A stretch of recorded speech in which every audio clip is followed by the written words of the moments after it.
네, 안녕하세요. 소개받은 유미호입니다. 오늘 새로운 세상을 위해 우리 그리스도인들이 한국교회가 새로운 선교를 열어가는 이야기를 나누고 계신 자리에 함께 하게 돼서 기쁩니다. 특별히 새로운 세상을 열기 위해서는 2년여에 걸쳐서 코로나와 또 이 기후 위기로 인한 이상 기후 속에서 많은 어려움들을 겪고 있는 이들이 있는데요. 그 가운데서 우리가 멈추어서 우리가 어디로 가고 있는지 또 무엇을 해야 하는지를 새롭게 성찰하며 그 길을 찾아가고 있는 중이라는 생각에 오늘 나누고 있는 이야기들은 그러한 성찰을 토대로 해서 우리가 어떤 새로운 선교를 해나갈지 하는 이야기를 좀 나눠보려고 합니다. PPT를 좀 띄워주시면 좋을 것 같고요. 그런 새로운 선교의 주제로서 모두를 위한 탄소제로 녹색교회 이야기를 하게 되는데요. 하나님께서 참 좋다고 하신 이 지구를 우리는 우리가 생존할 수 없는 2050년이면 거주가 불능하다고 하는 그런 지구로 만들어 놓고 말았습니다. 1970년대만 하더라도 PPT를 제가 넘겨야 되는군요. 네, 죄송합니다. 넘겨주실지 기다리고 있었어요.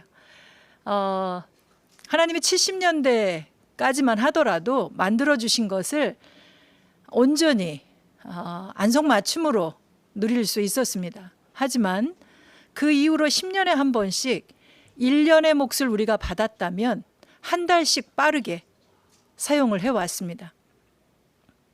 지금은 전 세계적으로 7월 말이면 1년치의 몫을 다 써버리는 그런 상황 속에서 살아가고 있습니다. 요한복음 말씀에 보면 예수님께서 생명을 주었으니 그 생명을 풍성히 살라고 하셨는데 우리는 나도 그 생명을 풍성히 누리지 못할 뿐만 아니라 다른 생명도 풍성히 누리지 못하게 하는 도둑질을 지금껏 해왔습니다. 우리가 잘 살려면 나만이 아니라 우리의 후손들도 잘 살게 하려면 생명을 택하라고 하는 말씀을 우리는 머리로는 늘 생명을 선택하고 살아가고 있다고 하면서도 우리의 손과 발은, 우리의 마음은 늘 탐욕스럽게 무언가를 더 많은 것을 소유하고 그 가운데 생명을 해치는 일들을 일삼고 있습니다. 그래서 거주 불능의 지구를 만들어 왔고 우리가 2년여에 걸쳐서 이 감염병 속에 마스크를 쓰고 불편한 삶을 살아가고 있게 되었습니다. 그래서 여러분들에게 제안하고 싶은 것은 우리뿐만 아니라 인간만이 아니라 하나님이 참 좋다 하시는 순간에 만드신 그 모든 것을 보시니 참 좋다 하셨던 것처럼 우리도 그 모든 것들과 더불어 참 좋은 그 순간을 회복해내는, 참 좋은 지구를 회복해내는 그러한 선교, 그러한 교회, 그런 신앙을 회복하는 일들을 해보자라고 제안을 드립니다. 그래도 아직 이 지구가 우리의 필요를 채워주고 있습니다. 미안하지만 참으로 감사한 일인데요. 우리 지구 안에서 아직 버티면서 우리의 먹고 입고 쓸 것들을 채워주고 있는 이 자연을 한번 들여다보려고 합니다. 우리가 지금 느끼고 있는 이 기후 위기를 3배까지나 더 심각하게 나타나고 있는 곳이 이 극지방입니다. 북극지방은 더 앞서서 변화들을 느끼고 있고 그로 인해서 우리가 여름철, 겨울철에 아주 그 이상 기후들을 겪고 기후 재난을 겪고 있습니다. 또한 온실가스의 증가로 많은 어려움들을 겪고 있는데 그 온실가스를 흡수하는 곳이 하나님이 처음 지으셨을 때에 이 지구 안에 14%의 숲을 지으셨다면 그중에 절반 정도가 이미 사라졌고 2100년이면 모든 것이 사라질 수 있다고 하는 그런 우리가 경고를 듣고 있습니다.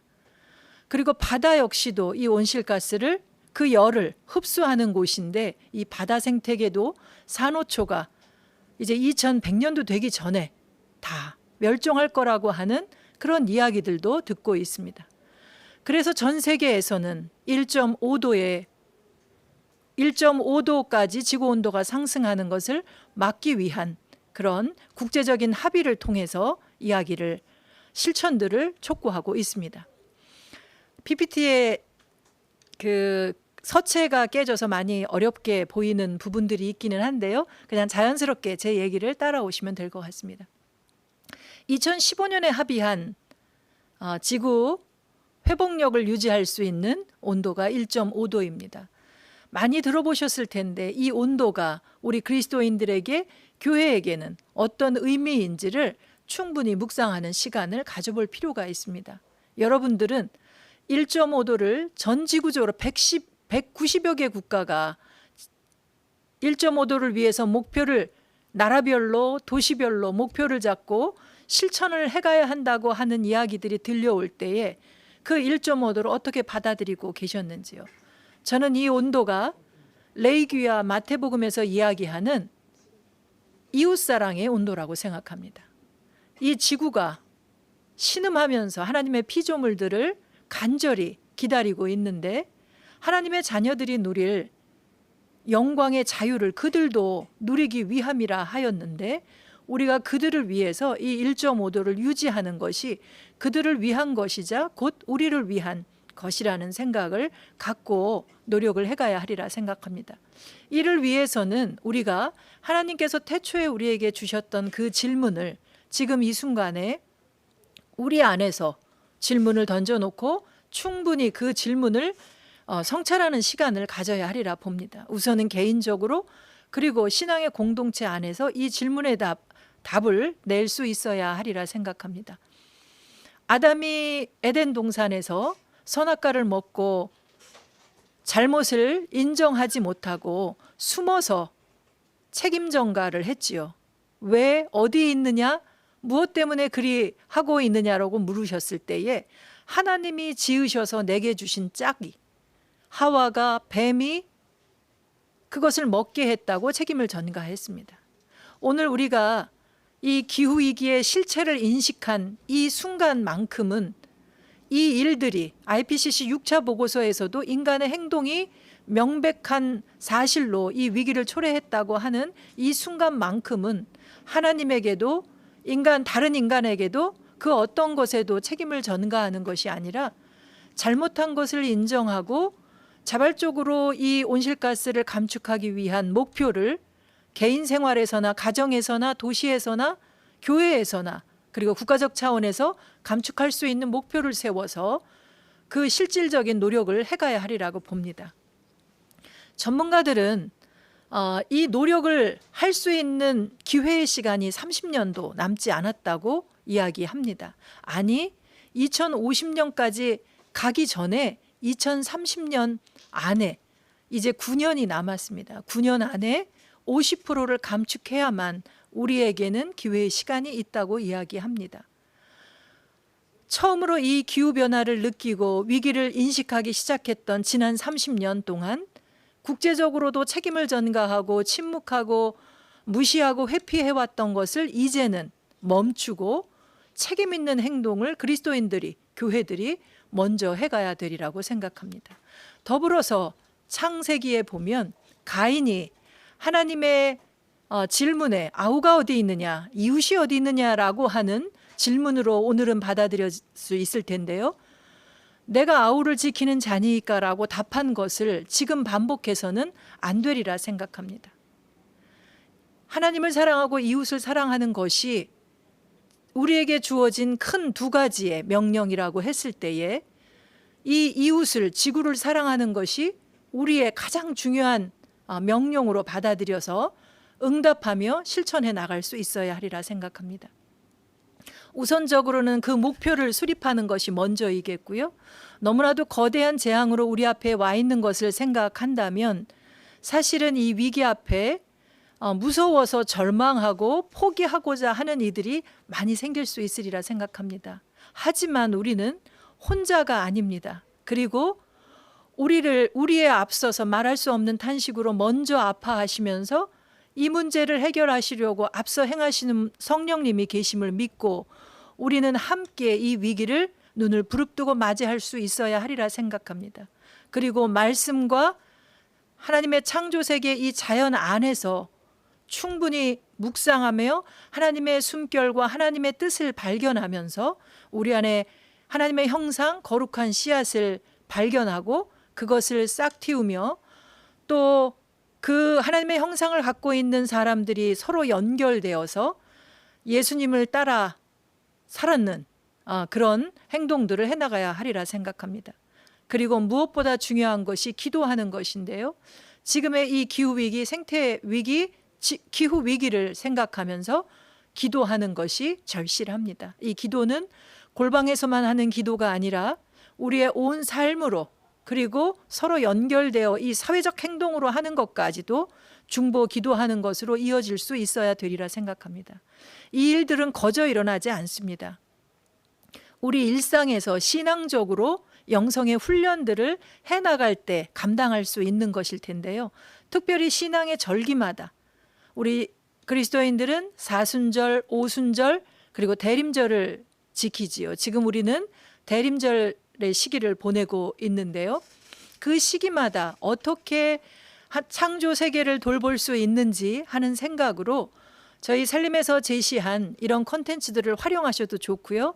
별도의 일들을 진행하셔도 좋으리라 생각합니다. 우선 몇 년 동안 진행한 콘텐츠들이 무료로 공유되고 있는데요. 추후에 요청하시면 무료로 전달을 해드립니다. 특별히 사순절 그리고 고난 주간에는 고난받으셨던 주님을 생각하면서 우리 일상에서 배출하는 이 탄소를 금식하는, 먹고 입고 쓰고 배출하는 모든 곳에서 탄소가 배출되니 그 배출되는 것을 줄이기 위한 실천들을 해나갈 수 있습니다. 매일매일의 행동으로 할 수도 있고 주간 단위로 매일매일이 부담스럽다면, 이 거룩한 부담을 끌어안고 가는 것이 부담스럽다면 주간 단위로도 그 실천을 해나갈 수 있습니다. 그리고 어린이들과 함께, 청소년들과 함께 하는 탄소 금식의 프로그램도 있고요. 그리고 묵상짐도 나와 있습니다. 그리고 특별히 대림절 기간에는 예수님이 이 세상에 오셔서 말씀하신 가운데 자연을 비유하신 이야기들이 굉장히 많습니다. 주님의 눈으로 자연을 말씀 묵상하는 그런 묵상집과 성경 속에 하나님의 형존을 느끼거나 창조의 부르심에 응답하는 그리스도인을 묵상하는 묵상집들을 통해서 도움을 받으실 수 있으리라 생각합니다.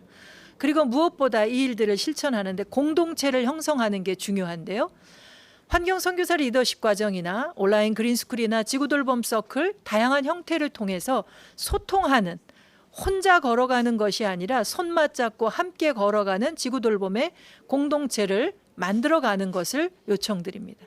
그리고 무엇보다 내년에는 기후 증인으로서 개인이, 가정이, 교회가, 학교가, 직장에서 이 공동체로서 증인으로서 이 아파하는 피조물들의 신음소리를, 목소리를 내서 증언을 하거나, 그리고 우리 스스로가 잘못 살아가고 있는 것을 고백하거나 새로운 목표를 설정하고 새로운 대안적 삶을 살아가는 것에 대해서 증인으로서 땅끝까지 이르러 주님의 증인이 되는 일들을 해나가자고 제안을 드립니다. 이렇게 매일매일의 증언이나 그리고 매달 환경력에 의해서 실천할 수 있는 주제들도 제공이 됩니다. 좀 더 재밌게 실천하기 위해서는 탄소 제로를 위해서 일상에서 본인이 배출한 것에 대한 책임 있는 그런 행동으로서 배출한 만큼의 헌금을 드림으로써 마을 안에 마을 숲을 조성하거나 태양광으로 환경살림 나눔 발전소를 기후 약자들이 있는 곳에 내 필요를 채우는 것만이 아니라 기후 약자들이 있는 곳에 건립해 주거나, 그리고 탄소 재료를 위해서 활동하는 이들을 지원하는, 소규모 활동들을 지원하는 일들을 시작할 수 있습니다. 마지막으로 우리가 진행할 수 있는 일들 중에 우리 스스로가 저울 위에 올라가자라고 하는 말씀을 드립니다. 현재 온오프라인에 자가진단 체크리스트를 나누고 있는데요. 탄소제로 녹색교회, 녹색그리스도인을 결심하고, 우리는 이미 창조의 은총을 입은 자들입니다. 그리고 참 아름다웠던 그 순간에도 지키고 돌보라고 하는 명을 받은 그리스도인들입니다. 저울 위에 올라가서 우리가 얼마나 책임이 있는지, 그리고 그 책임을 다하지 못했다면 얼마나 못했는지를 확인하고, 이 진단지를 통해서 확인하고 새롭게 변화된 행동을 해나갈 수 있도록 탄소제로 녹색교회, 탄소제로 녹색 그리스도인 선언을 먼저 하고, 누가 심사해서가 아니라 우리 스스로가 선언하고 부족한 것을 채워가는 그런 행동들을 해나가자고 말씀을 드리고 싶습니다. 그래서 하늘의 지속성을 위한 실천, 땅의 지속성을 위한 실천, 그리고 물의 지속성을 위한 실천, 벗들을 위한 실천들을 다양하게 해나가자고 말씀을 드리고 싶습니다. 이 모든 일이 우리 안에 이미 답이 있습니다. 무엇을 해야 할지 모른다고 답변하는 것은 책임 있는 행동이 아니라고 생각하고, 창조의 은총을 입고 구속의 은총을 입은 그리스도인들이 할 말은 아닙니다. 우리 스스로가 우리 안에서 그 답을 찾아서 하나씩 둘씩 손잡고 그 일들을 실천해 갈 수 있는 것이 앞으로 우리에게 다가오는 새로운 세상에 우리 그리스도인들이 새로운 선교, 한국교회가 펼쳐갈 새로운 선교라고 생각합니다. 아무쪼록 도둑질하는 삶이 아니라 모두를 위한 탄소제로 녹색 그리스도인, 녹색 교회의 삶을 새롭게 살아나가실 수 있는 여러분 되시기를 바랍니다. 감사합니다.